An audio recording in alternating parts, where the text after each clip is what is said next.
ہمارے منتخب نصاب نمبر 2 میں ایک مقام ہے سورہ شورا کی کچھ آیات، تو ان کو منتخب نصاب نمبر 2 میں ہیڈنگ دیا گیا ہے اقامت دین کی جدوجہد کرنے والے جماعت کے افراد کے اوصاف۔ تو پڑھ رہا ہوں میں سورۃ شورا کی آیات 30 سے لے کر آیت نمبر 42 تک، پھر انہی کی وضاحت کروں گا اور پھر ضمناً اور چیزیں جو بھی اللہ تعالیٰ دل میں ڈالے گا وہ بھی میں آپ کے سامنے انشاءاللہ رکھ دوں گا۔ اعوذ باللہ من الشیطان الرجیم، بسم اللہ الرحمن الرحیم، وما اصابکم من مصیبت فبما کسبت ایدیکم ویعفو عن کثیر وما انتم بموجزین فی الارض وما لکم من دون اللہ من ولی ولا نصیر ومن آیاتہ الجوار فی البحر کالأعلام ان یشاء یسکن الریح فیظللن رواکد علی ظہرہ ان فی ذلک لآیات لکل صبار شکور او یبقہن بما کسبوا ویعفو عن کثیر وَيَعْلَمُ الَّذِينَ يُجَادِلُونَ فِي آيَاتِنَا مَا لَهُم مِّن مَّحِيصٍ فَمَا أُوتِيتُم مِّن شَيْءٍ فَمَتَاعُ الْحَيَاةِ الدُّنْيَا وَمَا عِندَ اللَّهِ خَيْرٌ وَأَبْقَىٰ لِلَّذِينَ آمَنُوا وَعَلَىٰ رَبِّهِمْ يَتَوَكَّلُونَ وَالَّذِينَ يَجْتَنِبُونَ كَبَائِرَ الْإِثْمِ وَالْفَوَاحِشَ وَإِذَا مَا غَضِبُوا هُمْ يَغْفِرُونَ والذین استجابوا لربهم واقاموا الصلاة وامرهم شورى بینهم ومما رزقناهم ينفقون والذین اذا اصابهم البغی هم ينتصرون وجزاء سیئة سیئة مثلها فمن عفا واصلح فاجره علی اللہ انه لا يحب الظالمین وَلَمَنِ انتصر بعد ظلمه فَأُولَئِكَ مَا عَلَيْهِم مِّن سَبِيلٍ إِنَّمَا السَّبِيلُ عَلَى الَّذِينَ يَظْلِمُونَ النَّاسَ وَيَبْغُونَ فِي الْأَرْضِ بِغَيْرِ الْحَقِّ أُولَئِكَ لَهُمْ عَذَابٌ أَلِيمٌ وَلَمَنْ صَبَرَ وَغَفَرَ إِنَّ ذَلِكَ لَمِنْ عَزْمِ الْأُمُورِ۔ حضرات میں نے پورے رکوع کی تلاوت آپ کے سامنے کی ہے، لیکن وقت کم ہے، میں صرف جو آج کے موضوع سے متعلق جو آیات ہیں جو ہمارے منتخب نصاب میں شامل ہے انہی پر گفتگو کروں گا۔ آیت نمبر 36 سے شروع ہو رہی ہے، فما اوتیتم من شیء فمتاع الحیات الدنیا۔ تو جو کچھ بھی تمہیں ملا ہے، دیا گیا ہے، وہ دنیاوی زندگی میں برتنے کا سامان ہے۔ یہ ایک بنیادی اپروچ، یعنی جب بھی آپ کسی چیز کے ساتھ یا کسی شخص کے ساتھ ڈیل کر رہے ہیں، جیسے ہم نے بیوی کے بارے میں کہا کہ اگر آپ کو پتہ چل جائے کہ یہ کیا چیز ہے تو آپ کو ڈیل کرنا آسان ہے۔ اسی طرح جو بھی کچھ اللہ تعالیٰ نے انسان کو عطا کیا ہے، اس کے بارے میں انسان کی سوچ درست ہو جائے کہ یہ کیا ہے، میرا ہے یا اللہ کا ہے، یہ میرے پاس کس حیثیت میں ہے، مجھے دے دیا گیا ہے یا اللہ کی امانت ہے، تو انسان کے لیے اس دنیا میں رہنا بڑا آسان ہو جاتا ہے۔ اگر تو میں یہ فرض کر لوں، میرے دل میں یہ بات ہے کہ اس وقت جو کچھ بھی میرے پاس ہے یہ میرا ہے، تو پھر میرا طرز عمل اور ہے۔ اور اگر یہ بات مجھے ہر دم یاد رہے کہ یہ اللہ کا ہے، میرا نہیں ہے، میرے پاس امانت ہے، میرے رب نے مجھے برتنے کے لیے دیا ہے، تو میری اپروچ یکسر بدل جائے گی۔ تو بنیادی بات صرف کہہ دی، جو کچھ بھی تمہیں عطا کیا گیا ہے، دیا گیا ہے، فمتاع الحیات الدنیا، تو وہ دنیاوی زندگی کے برتنے کا سامان ہے یا دنیاوی زندگی کی آسائش ہے۔ متاع کے 2 ترجمے کیے جاتے ہیں، آسائش، آرام بھی، اور برتنے کا سامان بھی۔ یاد رکھیے گا یہی لفظ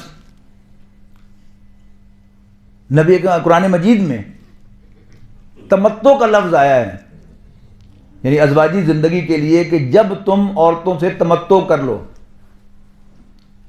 تو یہ بھی کیا ہے؟ اللہ تعالیٰ نے یہاں کی ایک آسائش، ایک آرام یا برتنے کی چیز ہمیں دی ہے. اور نبی کو صلی اللہ علیہ وسلم نے کیا دنیا متاع، دنیا متاع ہے، برتنے کا سامان ہے یا کچھ آرام ہے. وَخَيْرُ مَتَاعِ الدُّنْيَا الْمَرْأَةُ الصَّالِحَةُ، اور اس دنیا کی بہترین متاع، اس دنیا کی بہترین متاع صالح عورت ہے. وہ صالح عورت کی 3 نشانیاں میں آپ کو بتا چکا ہوں. اچھا، اب عورت کو وہ صالح بنانا یہ ہمارا کام ہے. جیسے میں نے کہا کہ اگر ہم اپنی ذمہ داری ادا کریں گے، درگزر کریں گے، چشم پوشی کریں گے، تو اللہ تعالیٰ اس کو ٹھیک کرنے کا خود بندوبست کر لے گا. پرانی بات ہے، کوئی غالباً 20 سال پرانی بات ہے کہ مدرس ڈے تھا. تو ایک ای میل پر جو میلز آتی ہیں تو ایک آئی کہ پوائزن یور مدر ان لا، کوئی پرانی کہانی کوئی چائنا کی کہ ایک خاتون اپنے والد مرحوم کے فوت شدہ والد کے دوست جو حکیم تھے ان کے پاس آئی کہ انکل میں اپنی ساس سے بڑی تنگ ہوں، تو مجھے پلیز کوئی زہر بنا دیں، میں اس کو دے دوں. حکیم صاحب نے ساری بات سنی اچھی طرح، اس کو تسلی وغیرہ دی، فکر نہ کرو میں کر لوں گا بندوبست اس کا. اور اندر جا کے کافی ساری پوڑیاں بنا کے لے آئے اور اس کو کہا کہ بس یہ تم اس کو آہستہ آہستہ ملا کر دیتی رہو، لیکن شو نہ ہو کسی کو کہ تم اس کو زہر دے رہی ہو. اس کو لمبے ٹائم میں، بڑا سلو پوائزن ہے، 6-8 مہینے لگ سکتے ہیں، لیکن ان 6-8 مہینوں میں تم نے اپنی ساس کی بہت زیادہ خدمت کرنی ہے تاکہ کسی کو شک بھی نہ پڑے کہ تم نے اس کو زہر دیا. 4 مہینے گزرے تو وہ پھر آ گئی. میں نے کہا ہاں بھائی سس مر گئی تیری؟ کہتی ہے نہیں انکل میں تو آپ سے ایک اور بات کہنے کے لیے آئی ہوں. تو میری ساس تو بہت اچھی ہو گئی ہے، اب میں چاہتی ہوں کہ آپ مجھے اس کو کوئی اینٹی ڈوٹ دے دیں کہ وہ جو پہلے میں نے اس کو زہر کھلائی ہے اس کا اثر ظاہر ہو جائے. تو اس کے باپ کے دوست نے کہا بیٹا پہلے بھی میں نے زہر نہیں وائٹامن دیے تھے، اور اصل کام جو کیا ہے وہ اس چیز نے کیا ہے جو میں نے پرہیز بتایا تھا کہ اس کی بہت زیادہ خدمت کرو. تم نے اس کی خدمت کی، وہ بھی تمہارے ساتھ اچھی ہو گئی. تو جب ہم اس کے ساتھ اچھی طرح بیہیو کریں گے تو اللہ تعالیٰ اس کو ٹھیک خود کر دے گا. تو اس دنیا کے بارے میں یہ سوچ کا انداز بدلنے کی ضرورت ہے. یہ میرا نہیں ہے، یہ میرا نہیں ہے، یہ میرا نہیں ہے. زمین و آسمان کا فرق پڑتا ہے. یہ غالباً سن 98 کی بات ہے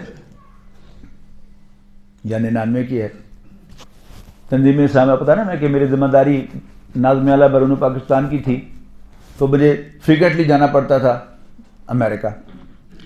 تو ایک تنظیم اسلامی نارتھ امریکہ کا سالانہ اجتماع تھا، اینول کنونشن، وہ تھا ہیوسٹن میں.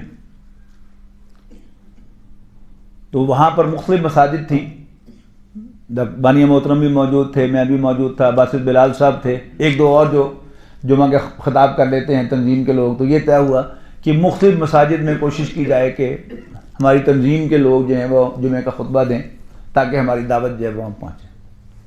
تو ایک مسجد میں میری بھی ذمہ داری لگ گئی. تو ڈاکٹر معین بٹ صاحب ہمارے رفیق کے وہاں ہیوسٹن کے امیر تھے، وہ مجھے لے کر گئے مسجد میں جہاں میں جمعہ پڑھانا تھا. تو وہاں جب ہم گئے تو جو مسجد کے سیکریٹری تھے انہوں نے ہمارا استقبال کیا اور مجھے کہا کہ جی سیوریج کا کچھ کام ہونا ہے مسجد کا، تو ذرا خطبے کے آخر میں توجہ دلا دیں کہ لوگ ذرا جنرسلی ڈونیٹ کریں، دل کھول کر چندہ دیں. میں نے کہا جی اچھا. اب خطبے کے آخر میں نے ان کہا کہ جی سیکریٹری صاحب نے مجھے بتایا ہے کہ کچھ سیوریج کا کام ہونے والا ہے. ہاں میں نے ان سے پوچھ بھی لیا کہ کتنا ایک ایسٹیمیٹ ہے، میں یہ بھی بتا دوں. تو انہوں نے بتایا کہ $7-8 کے قریب ایسٹیمیٹ ہے کام کا، تو ذرا دل کھول کر چندہ دیں. تو میں نے کہا کہ جی ایک یہ کام ہونا ہے تو ذرا جنرسلی ڈونیٹ کریں. ایسے ہی میں نے جاتے جاتے کہہ دیا کہ don't pay it from your pocket, اپنی جیب سے نہ دیں, یہ پے فرام وٹ اللہ ہیز گیون یو, جو اللہ نے آپ کو دیا اس میں سے عطا کریں. جمعہ پڑھا دیا. آتے ہوئے میں نے سیکرٹری صاحب سے پوچھا جی کوئی فنڈ ونڈ آیا کہ نہیں آیا؟ مسکرا کے کہنے لگے کہ ایک ہی صاحب $7,000 کا چیک دے گئے. تو یہ بات سمجھ میں آ جائے کہ یہ میرا نہیں ہے, اللہ نے دیا ہے, تو پھر $7,000 بھی کیا, $50,000 کا چیک اگر پڑے ہوئے ہیں بینک میں تو بھی انسان کے لیے بڑا آسان ہو جائے گا کہ یہ میرا مال نہیں ہے, اللہ کا دیا ہوا ہے. تو اس کے گھر کے لیے, اس کے کام کے لیے, اس کے مشن کے لیے میں لگا دوں. تو وما اوتیتم من شیء فمتاع الحیات الدنیا, تو جو کچھ بھی تمہیں دنیاوی زندگی میں عطا کیا گیا ہے تو دنیاوی زندگی میں برتنے کا سامان ہے, اس سے زیادہ نہیں. وما عند اللہ خیر, البتہ جو اللہ کے پاس ہے وہ اس سے بہتر ہے. لیکن ہماری ایک بہت بڑی جو محنت توانائی وہ کس میں خرچ ہوتی ہے؟ گھر بنانا. یہ ایک کوئی سمجھتا ہے کہ میں 4 مرلے کا گھر بنا دوں تو بہت ہے, کوئی کہتا ہے کہ میں 10 مرلے کا بنا لوں, کوئی کہتا ہے میں 4 کنال کا بنا لوں, کوئی کہتا ہے کہ میں 4 ایکڑ کا گھر جو ہے وہ اگر چھوڑ کے جاؤں تو میری اچھی نیک نامی ہوگی کہ جی بچوں کو گھر دے کے گیا. اور اگر آپ نہیں بھی چاہتے تو آپ کی بیوی آپ کو جینے نہیں دے گی. تسی کیتا کہ یہ تنظیم دے کام طور پہ دے رہے ہو, گھر بھی نہیں آج تک بنایا, تو فکر ہی کوئی نہیں, پرواہ ہی کوئی نہیں. یہ سنتے رہتے نا آپ سب, ٹھیک ہے, اس کو ذہن میں رکھیں. یہ گھر میں بنا بھی لوں گا تو کب تک رہوں گا اس میں؟ شاید مجھے شفٹ ہونا بھی نصیب نہ ہو, پہلے ہی بلاوا آ جائے.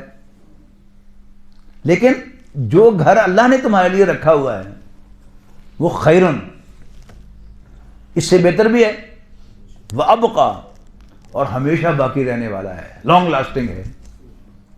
لیکن وہ ہے کس کے لیے؟ للذین آمنوا, ایمان والوں کے لیے, وعلی ربہم یتوکلون, جو اللہ پر بھروسہ کرتے ہیں. اللہ پر بھروسہ ایک بڑی وسیع اصطلاح ہے, بڑی وسیع اصطلاح ہے. کتنا بھروسہ, اس کا کوئی اینڈ نہیں ہے.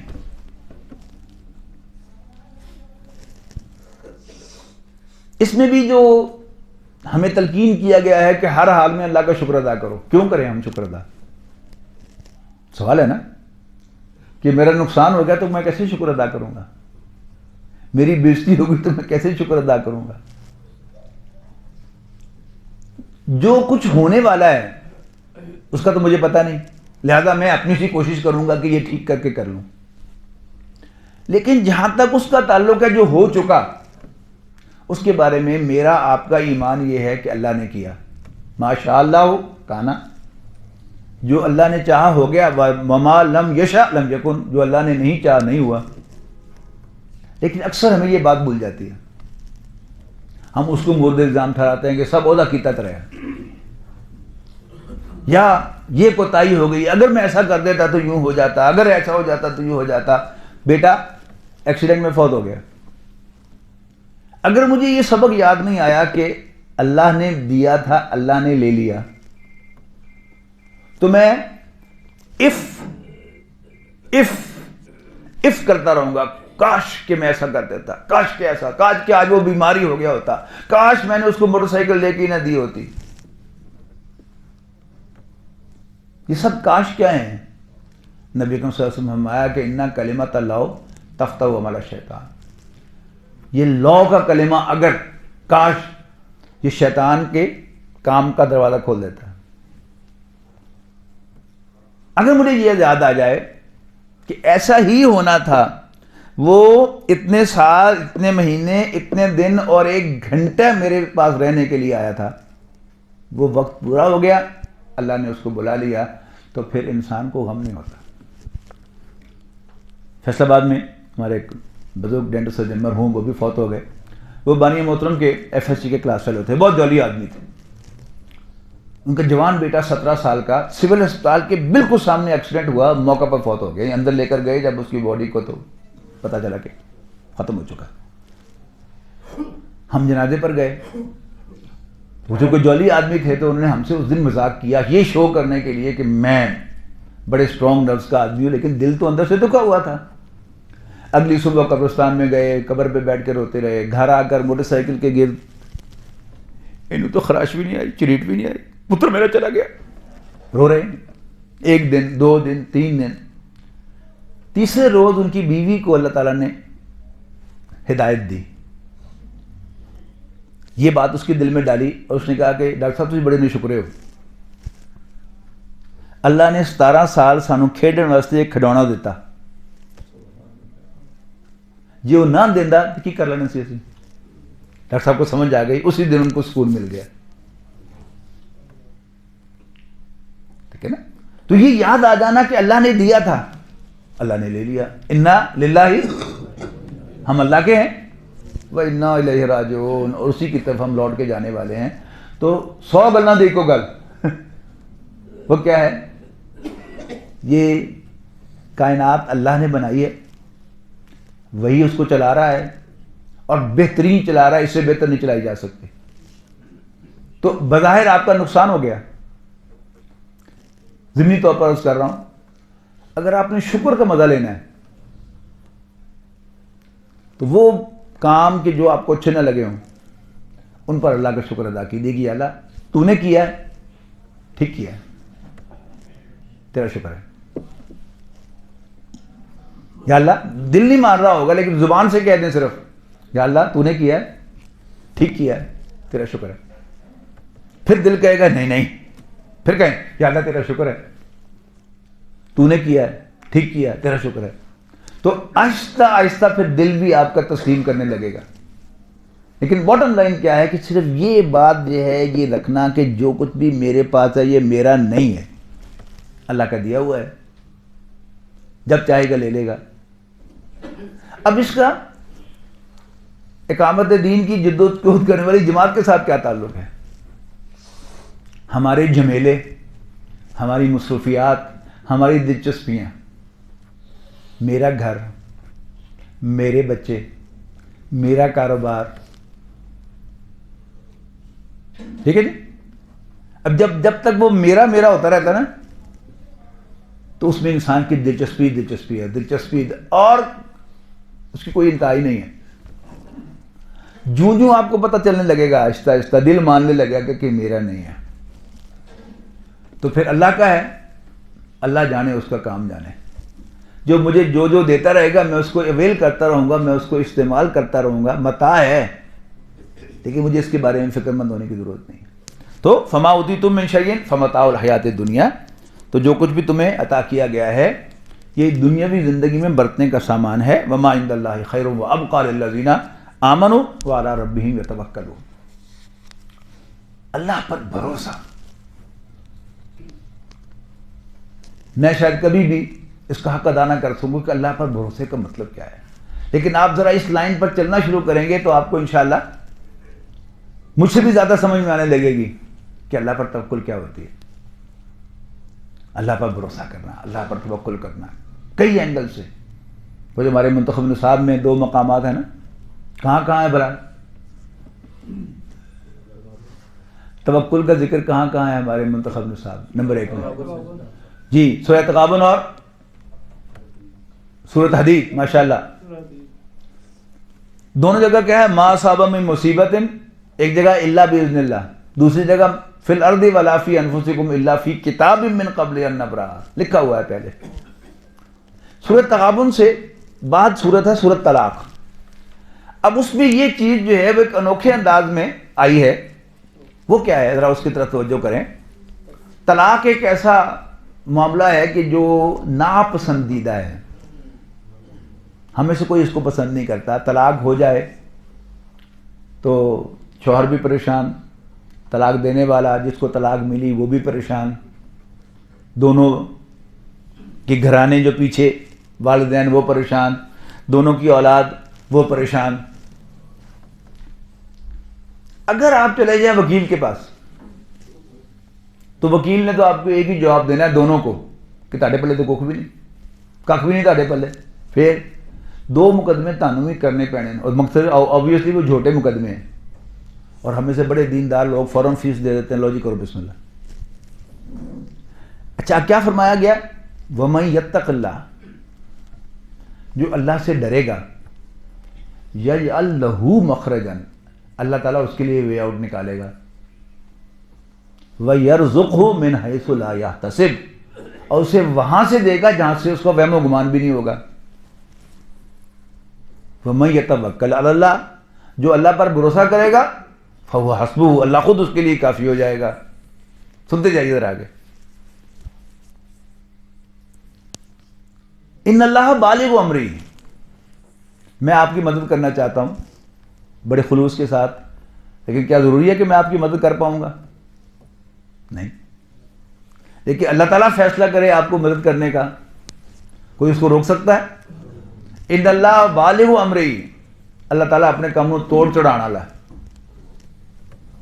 پھر قد جعل اللہ لکل شیء قدرا، اللہ تعالیٰ نے ہر چیز کا ایک اندازہ، ایک تقدیر مقرر کی ہے، یعنی یہ اف بٹ جو ہے کہ اگر ایسا ہو جاتا تو ایسا ہو جاتا، یوں ہی آپ کو یہ یاد آ گیا کہ جو لکھا ہوا تھا یہ ایسا ہی ہونا تھا، تو سب پریشانیاں ختم ہو گئی۔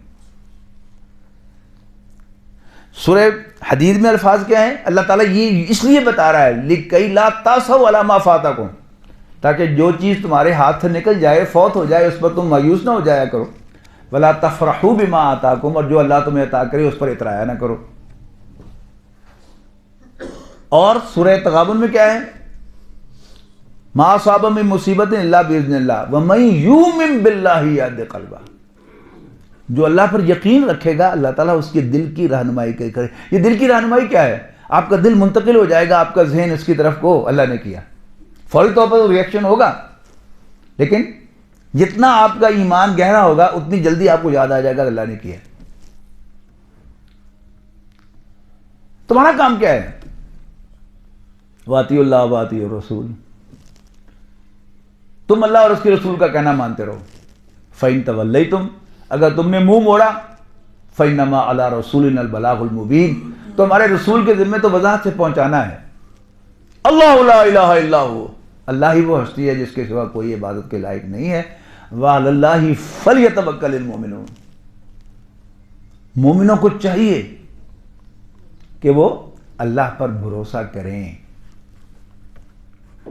فقہی اعتبار سے نہیں میں کہہ رہا، لیکن یہ امر غائب ہے۔ فل یتوکل المومنون، مومنوں کو چاہیے کہ اللہ پر بھروسہ کیا کریں۔ تو یہ ہم پر لازم ہے اللہ پر بھروسہ کرنا، اور اس میں فائدہ ہمارا ہے، آپ دنیا ہی کی زندگی میں کمفرٹیبل ہو جائیں گے، پریشانیوں سے پاک آپ کی زندگی ہو جائے گی اگر آپ کا اللہ پر بھروسہ، میرا اللہ پر بھروسہ قائم ہو گیا۔ تو اس کے لیے اللہ تعالیٰ سے دعا بھی کرتے رہنا چاہیے ہم کہ یا اللہ تعالیٰ، یا اللہ ہمارے اندر یہ صفت پیدا فرما دے کہ ہم تجھ ہی پر بھروسہ کریں۔ وَعَلَى فَلْيَتَوَکَّلِ الْمُؤْمِنُونَ۔ اس کے بعد ہے وَالَّذِينَ يَجْتَنِبُونَ كَبَائِرَ الْإِثْمِ وَالْفَوَاحِشَ، اور وہ لوگ کہ جو بڑے بڑے گناہوں سے اجتناب کرتے ہیں اور بے حیائی کی باتوں سے۔ دو ہیں چیزیں، ایک ہے مباحات کا دائرہ، یہ فرض سے شروع ہوتا ہے، فرض کے بعد سنت، سنت کے بعد پھر نوافل، اور پھر مستحبات جتنے آگے چلے جائیں چلتے چلے جائیں۔ لیکن دوسری طرف کیا ہے؟ مکروہات کا دائرہ ہے، مکروہ تنزیہی ہے، تحریمی ہے، اور پھر اس کے بعد حرام مطلق ہے۔ فرض کا تارک اور حرام کا ارتکاب کرنے والا وہ دائرہ اسلام سے اصولاً خارج ہو جاتا ہے، لیکن رعایت کیا ہے کہ جب تک زبان سے ہم کلمہ کفر نہیں کہتے تو ہم دنیا میں مسلمان شمار ہوتے رہتے ہیں۔ لیکن اگر ہم اپنی زندگی میں فرائض سے آگے بڑھ کر واجبات، پھر سنت موقدہ، غیر موقدہ، پھر مستحبات میں چلتے چلے جاتے ہیں، تو ہمارے پاس اللہ کے دین کی سربلندی کے لیے، دعوت کے لیے کام کرنے کا کوئی وقت نہیں رہتا۔ آپ کھولیں احادیث، اور اس میں اذکار جو ہیں وہ تو شاید 24 گھنٹے بھی اس کے لیے کم ہے. نبی اکرم صلی اللہ علیہ وسلم کی صرف تہجد کی نماز کو دیکھ لیں, صحابہ کی تہجد کی نماز کو دیکھ لیں, تقریباً ایک منزل تلاوت نماز میں کھڑے ہو کے آپ رات کو 5-6 گھنٹے کھڑے ہوں تو صبح کتنے گھنٹے سوئیں گے؟ پھر دین کا کام کہاں گیا ہے؟ ہاں اللہ تعالیٰ ہمت دے تو رات کو بھی 5 گھنٹے کھڑے ہو اور دن کو بھی بس وہ کیلولا کر کے اس کا کام بن جائے, اور بن جانا چاہیے. اور دوسری طرف محرمات سے بچنا, پھر مکروہات تحریمی سے بچنا, یہاں تک تو تقریباً ضروری ہے نا. اس کے بعد وہ جو مکروہات تنزیہی دور دور کے ہیں ان سے بھی بچنے کی کوشش کرنا. جب اسیس کھیڑے پوائیں گے تو پھر ہمارے پاس دین کی خدمت کے لیے کوئی وقت نہیں ہے. لیکن ساتھ ہی ساتھ کہا والفواحش, یعنی باقی معاملات میں تو صرف کبائر سے بچنا, والذین یجتنبون کبائر الاسم والفواحش, البتہ بے حیائی کے ہر معاملے سے گریز کرنا, بچنا. ہر وہ چیز جو انسان کو اس کی بے حیائی کی طرف لے کے جاتی ہو اس سے مکمل اجتناب کرنا. ولا تقربوا الزنا انہ کان فاحشۃ, اس میں وہ سارا آپ دیکھ لیں, بے پردگی, بے حیائی, مخلوط محفلیں, گپ شپ لگانا عورتوں کے ساتھ بلا ضرورت, یہ سب کیا ہے؟ ان سے تو کلیتاً اجتناب کرنا ہے. اور باقی محرمات سے, مکروہات تحریمی سے آپ نے بچاؤ اختیار کر لیا تو آپ کے پاس جو ہے وقت ہوگا. کیا دوسری سوچ کا سوچ کیا ہے؟ وہ راہبانہ سوچ ہے. راہبانہ سوچ کیا ہے کہ لا حول ولا قوت, مجھے کوئی غلط خواب آیا کیوں, غیر محرم عورت کے ساتھ میں خواب میں بھی کیوں ملا؟ اس کا مطلب ہے کہ میری اللہ تعالیٰ کے ساتھ جو کمیونیکیشن ہے اس میں کمی ہے. اب اور زیادہ محنت, ساری رات میں تہجد پڑھوں گا, نوافل پڑھتا رہوں گا, اور اس میں آگے, اور اس میں آگے, اس میں آگے. انسان کی سوچ تو ہو نا کہ میں اس سے بچنا ہے, اور اس میں پناہ لے لے وہ اللہ اور اس کے رسول کے احکام میں, کہ آپ بے پردگی, مخلوط محفلوں سے اجتناب بھی کریں گے تو بھی آپ کے ذہن سے عورت کا خیال نہیں نکل سکتا کبھی. جو میں نے کہا تھا کہ 99% جو ہے وہ مرد کی موومنٹ وومن اورینٹڈ ہوتی, وہ تو نہیں ختم ہوگا. لیکن اگر ہم اللہ اور اس کے رسول کے احکامات پر عمل کریں گے اور جہاں محسوس ہو کہ اس میں وہ رجحان پیدا ہو رہا ہے اس سے اوائڈ کریں. میں اس پہ تھوڑی سی بات تفصیل سے کرنا چاہتا ہوں. نوجوانوں کے لیے آج جو ایک بہت بڑا مسئلہ ہے وہ کیا ہے؟ بڑوں کے لیے بھی, آپ ہینڈسم ہیں اور اوپر سے ذہین بھی ہیں اور اس کے اوپر محنتی بھی ہیں, تو ظاہر ہے ہر استاد اپنے ذہین کیپیبل شاگرد کو پسند کرتا ہے. لیکن اگر آپ کی استاد کوئی خاتون ہے, پروفیسر ہے, اور آپ محسوس کریں کہ وہ آپ میں غیر معمولی دلچسپی لینے لگی ہے, تو حضرت یوسف علیہ السلام کی سنت پر عمل کرتے ہوئے وہاں سے بھاگ جائیں.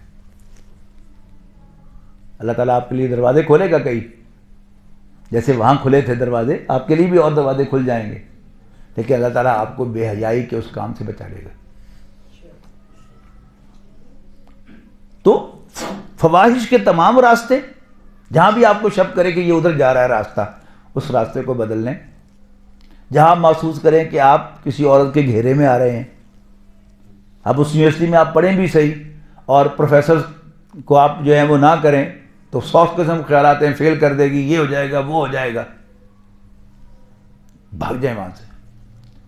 اسی طرح آپ کے دفتر میں آپ کی کوئی باس ہے, ڈائریکٹر ہے آپ کے دفتر کی, اور وہ آپ میں غیر معمولی دلچسپی لینے لگے, آپ کو انڈیو فیور دینے لگے, یہ علامت اس بات کی ہے کہ وہ آپ کے گرد گھیرا تنگ کر رہی ہے, تو بھاگ جائیں وہاں سے. نوکری چھوڑنی پڑے چھوڑ دیں, اللہ تعالیٰ آپ کی حفاظت کرے گا, اس سے بہتر رزق آپ کو عطا کرے گا. تو والذین اجتنبوا کبائر الاسم والفواحش، اور وہ لوگ کہ جو بڑی بڑی برائیوں سے اجتناب کرتے ہیں اور ہر قسم کی بے حیائی سے، وَإِذَا مَا غَضِبُوا هُمْ يَغْفِرُونَ، اور جب انہیں غصہ آتا ہے تو معاف کرتے ہیں۔ اس پر تو کافی گفتگو ہو چکی پچھلے سیشن میں۔ غصے پر قابو پانا یہ بڑے بنیادی انسانی اوصاف میں سے ہے۔ اگر آپ کو غصے پر قابو نہیں تو آپ کسی کام کے نہیں۔ اس کا یہ مطلب نہیں، ہرگز نہ سمجھیں کہ کوئی تادیبی کارروائی کرنا، کسی کو ڈانٹ ڈپٹ کرنا، اس سے شاید منع کیا گیا رہا ہے۔ نو، بس ایک نقطہ اس میں بھی یاد رکھ لیں کہ ضرورت پڑے تو ڈانٹیں، اور یہ ہم بچوں کے سلسلے میں کرتے ہیں۔ ہمارا کوئی بچہ وہ ہفتے میں ایک دفعہ ڈانٹ مانگتا ہے، کوئی مہینے میں ایک دفعہ ڈانٹ مانگتا ہے، تو کوئی سال میں ایک دفعہ ڈانٹ مانگتا ہے، تو ہم ہر بچے کو اس کے مطابق ڈیل کرتے ہیں۔ تو بیویوں کے سلسلے میں اور اسی طرح امراء کا معاملہ ہے، اپنے جو مامورین ہیں ان کے معاملے میں، کہ اس میں کوئی ڈانٹ ڈپٹ کوئی بری بات نہیں ہے، لیکن معمول نہ ہو، اور کسی کو ڈانٹنا پڑ ہی گیا تو ڈانٹ جو ہے وہ سیکنڈز کی ڈبل فگر میں نہ جائے،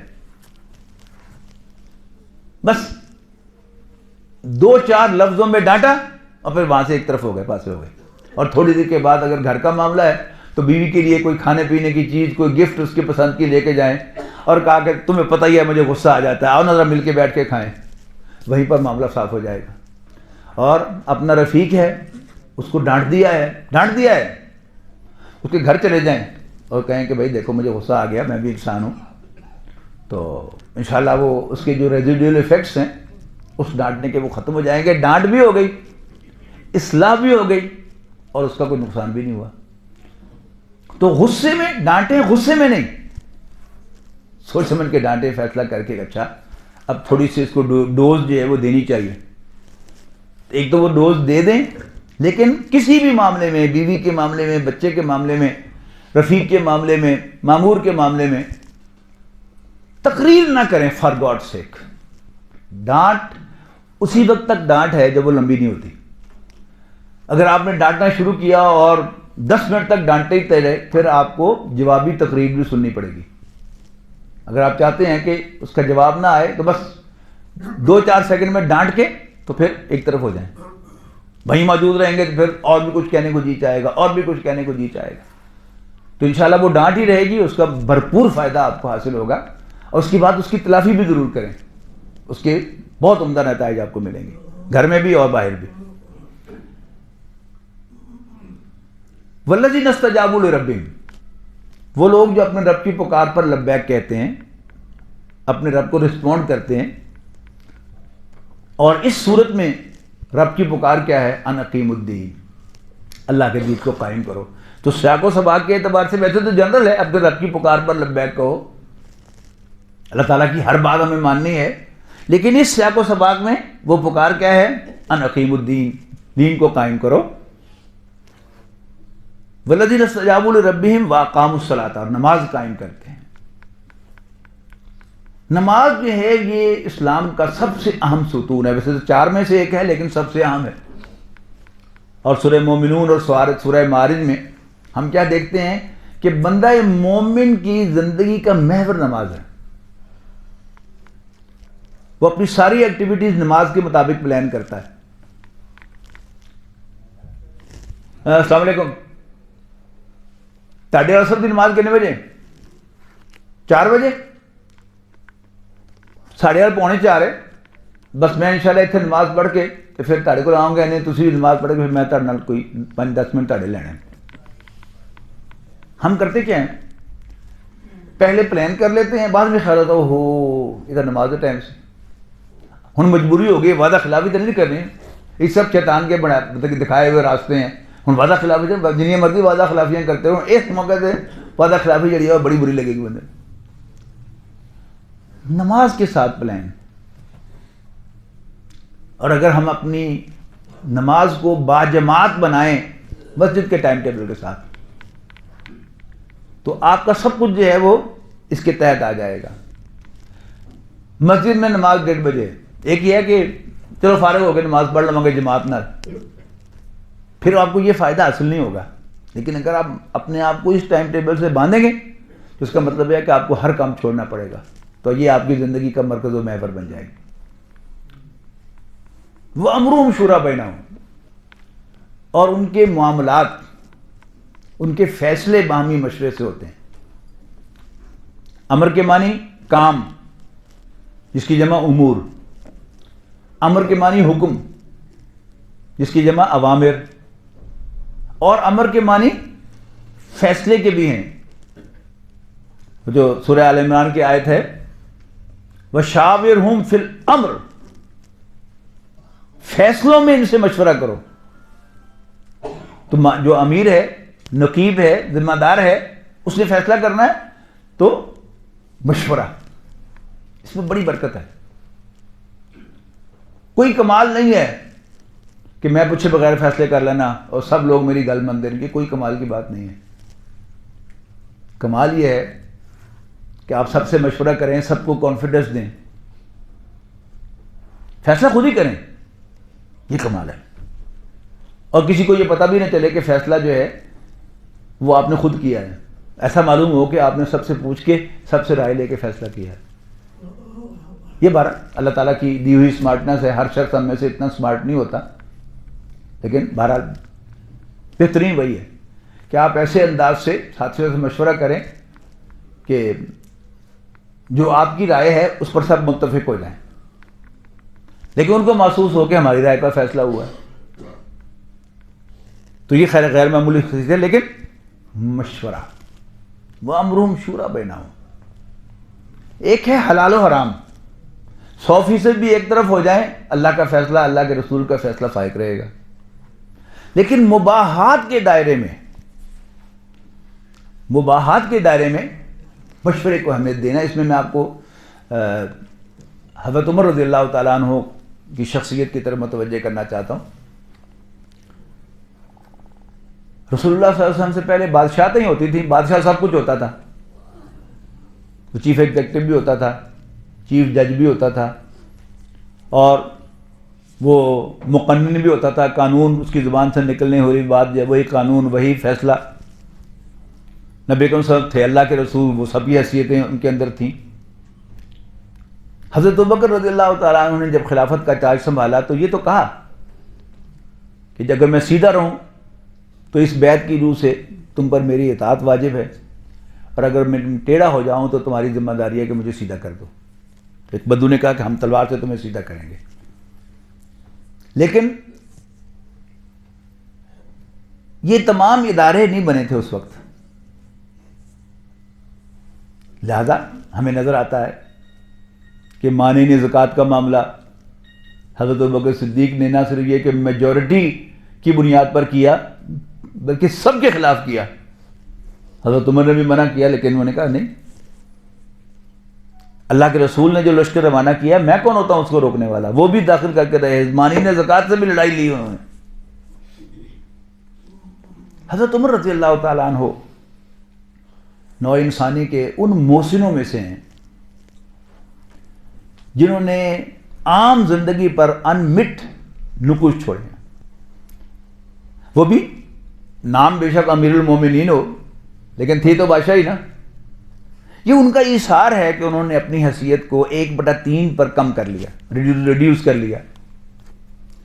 مجلس شورا بنا دی، گویا مقننہ بنا دی، اپنی اتھارٹی کم کر دی. قاضی کا عہدہ بنا دیا، جوڈیشری بنا دی، اپنی حیثیت کم کر لی، اور اس قاضی نے ان کو سمن بھی کیا، اس کی عدالت میں پیش بھی ہوئے.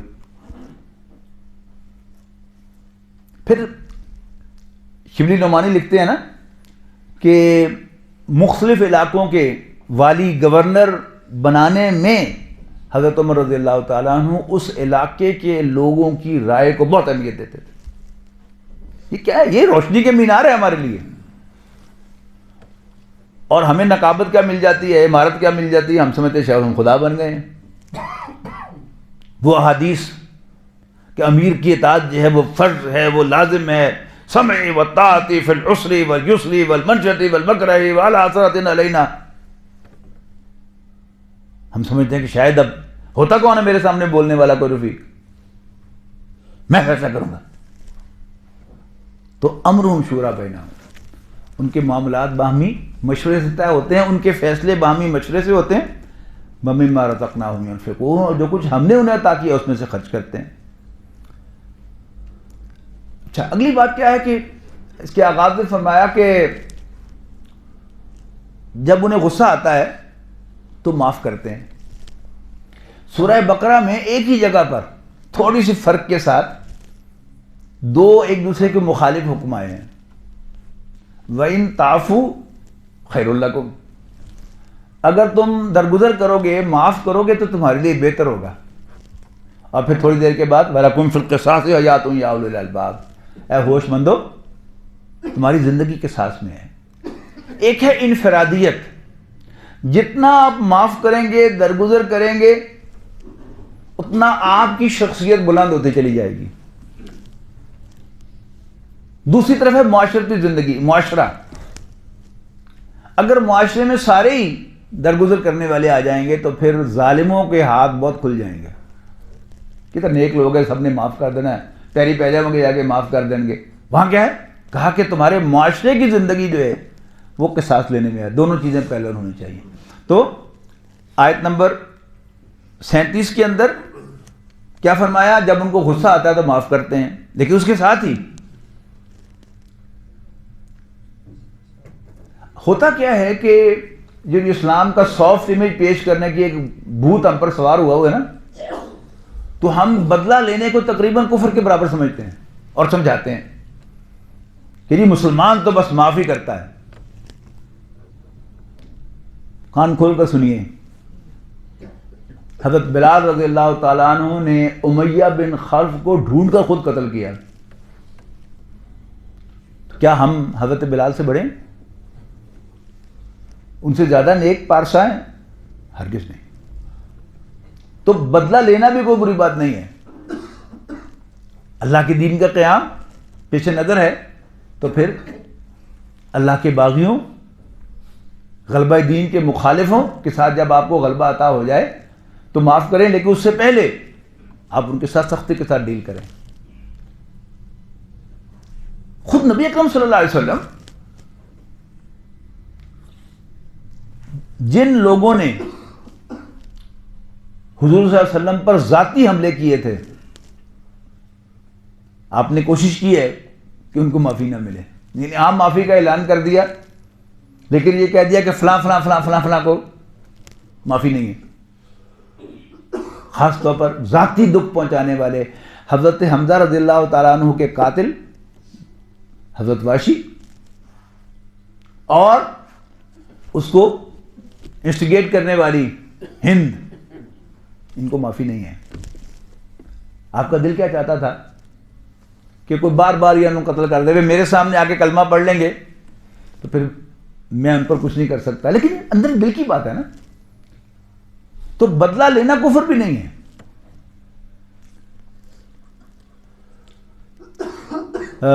وہ کیا نام تھا اس کا، کعب بن اشرف، وہ حجف کہتا تھا رسول اللہ صلی اللہ علیہ وسلم کے خلاف.